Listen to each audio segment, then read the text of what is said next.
Chapter 7, Huckleberry Finn.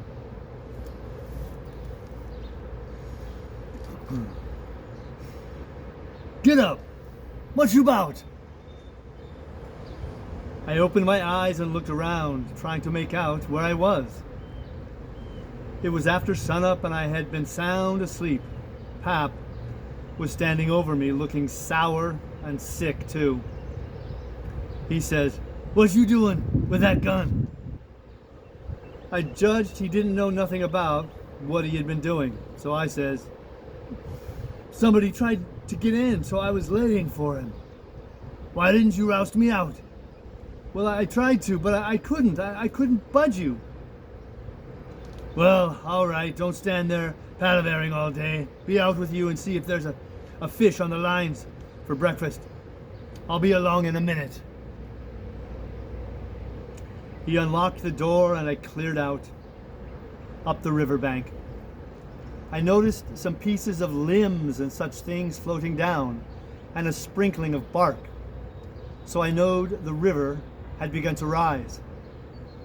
I reckoned I would have great times now if I was over at the town.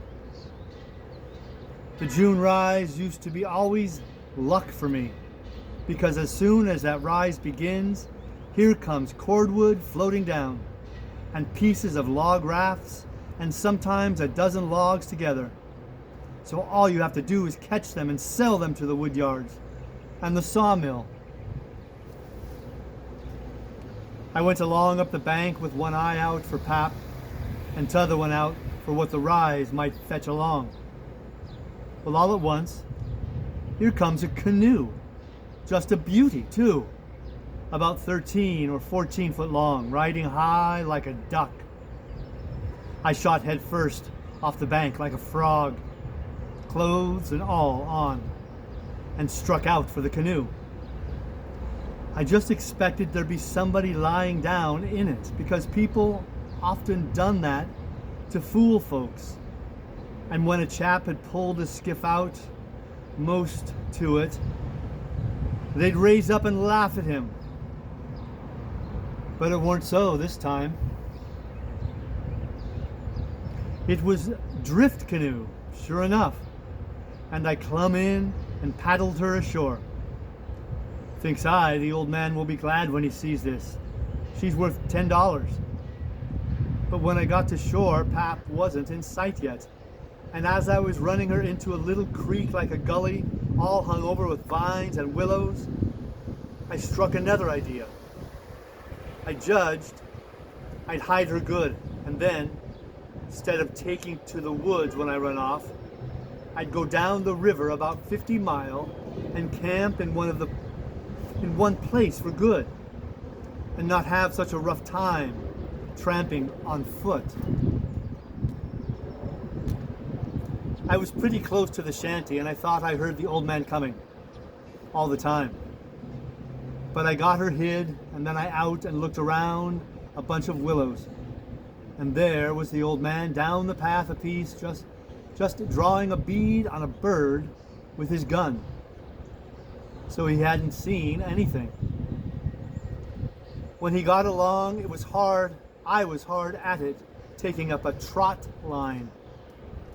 He abused me a little for being so slow, but I told him I fell in the river, and that was what made me so long. I knowed he would see I was wet, and then he would be asking questions. We got 5 catfish off the lines and went home.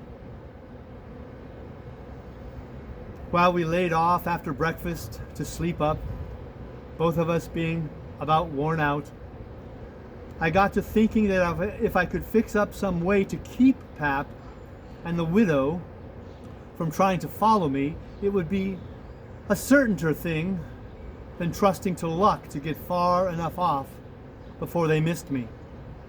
You see, all kinds of things might happen. Well, I didn't see no way for a while, but by and by Pap raised up a minute to drink another barrel of water. And he says, "Another time a man comes a prowling around here, you roust me out, you hear? That man weren't here for no good. I'd have shot him. Next time you roust me out, you hear? Then he dropped down and went to sleep again. But what he had been saying gave me the very idea I wanted. I says to myself, I can't fix it now so nobody won't think of... I can fix it now so nobody won't think of following me. About 12 o'clock we turned out and went along up the bank. The river was coming up pretty fast and lots of driftwood going by on the rise. By and by along comes part of a log raft, 9 logs fast together. We went out with the skiff and towed it to shore. Then we had dinner. Anybody but Pap would have waited and seen the day through so as to catch more stuff. But that weren't Pap's style. 9 logs was enough for one time. He must shove right over to town and sell. So he locked me in and took the skiff and started off, towing the raft about 3:30. I judged he wouldn't come back that night. I waited till I reckoned he had got a good start. Then I out with my saw and went to work on that log again.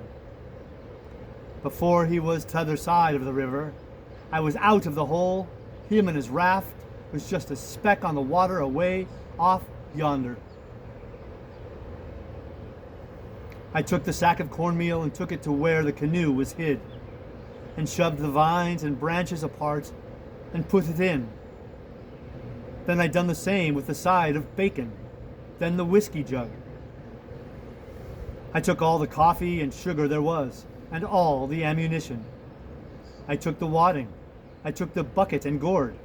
I took a dipper and a tin cup and my old saw and 2 blankets, and the skillet and the coffee pot.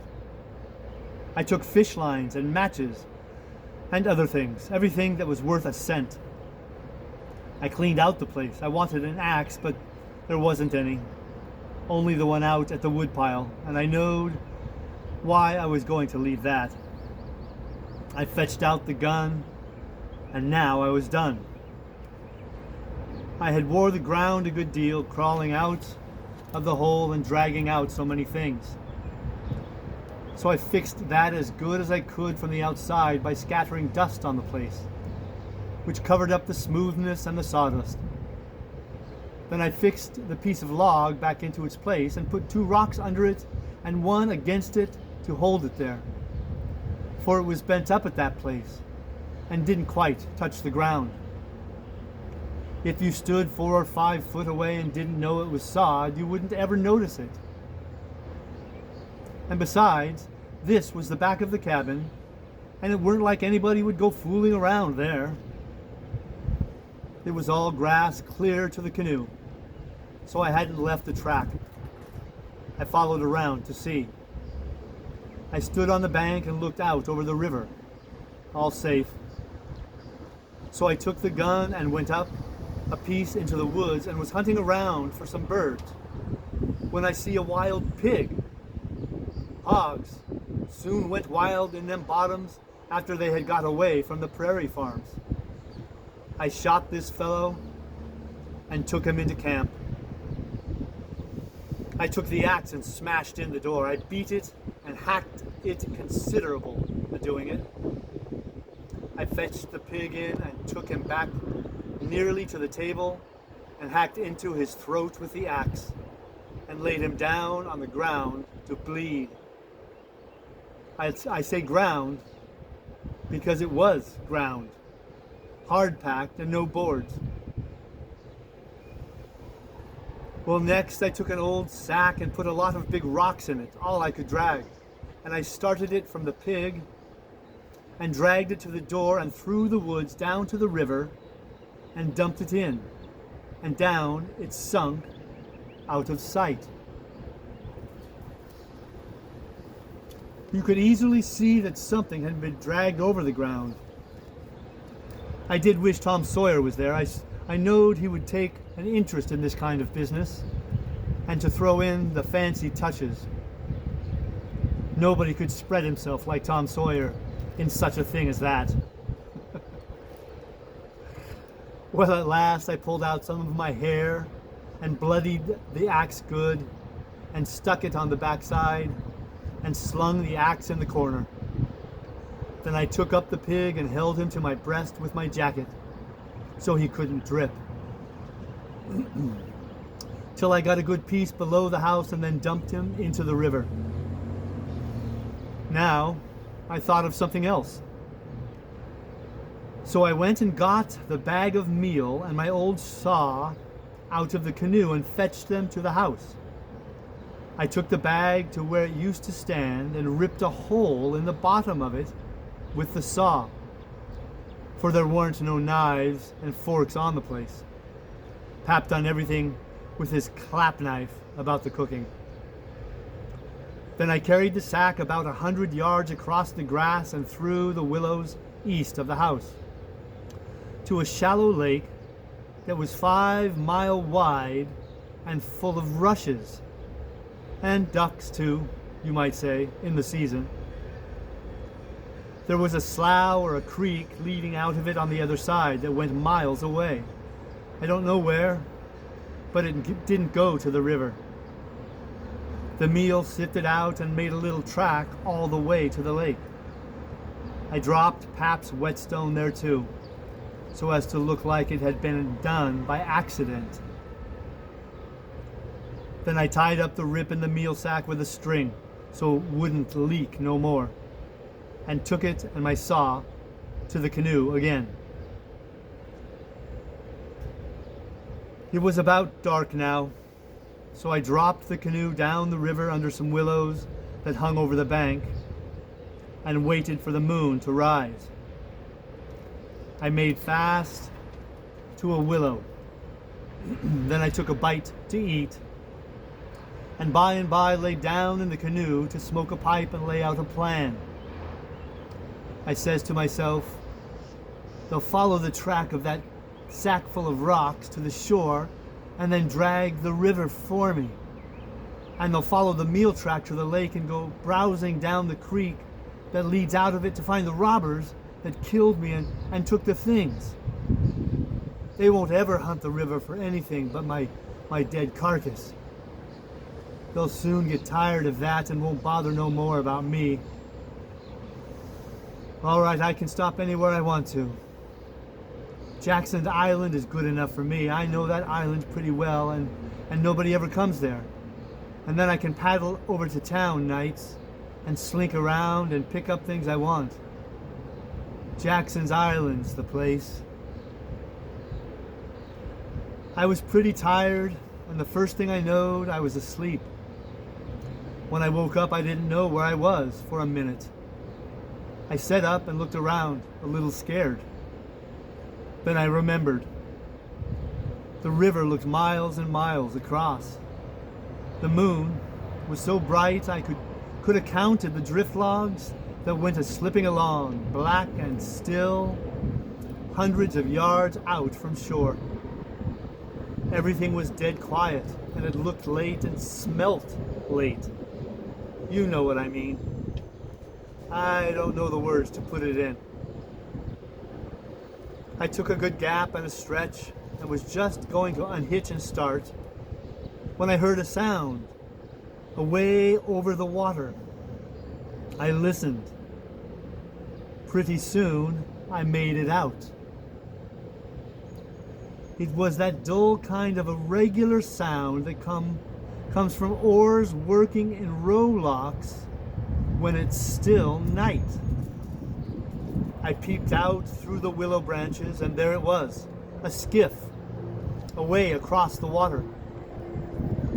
I couldn't tell how many was in it. It kept a-coming, and when it was abreast of me, I see there warn't but one man in it.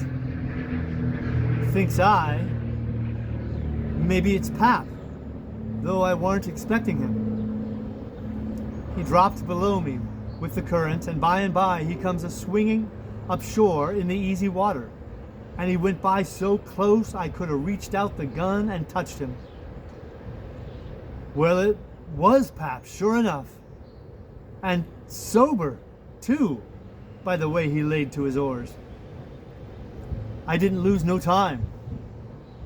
The next minute, I was a-spinning downstream soft but quick in the shade of the bank.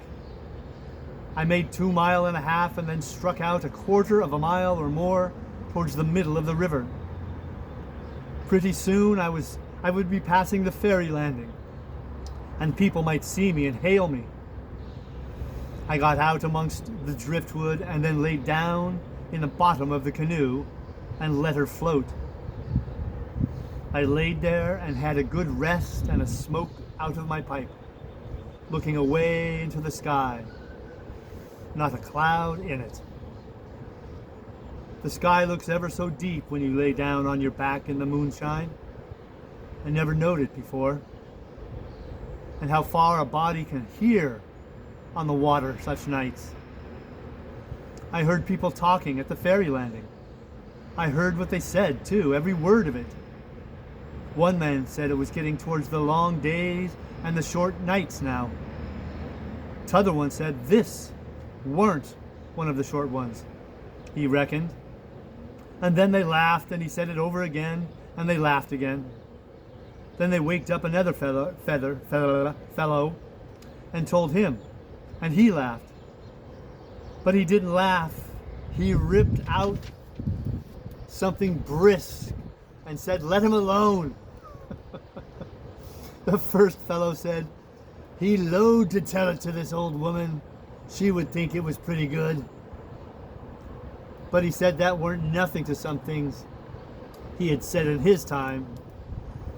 I heard one man say it was nearly 3 o'clock and he hoped daylight wouldn't wait more than about a week longer. After that, the talk got further and further away, and I couldn't make out the words anymore. But I could hear the mumble, and now and then a laugh too, but it seemed a long ways off. I was way below the ferry now.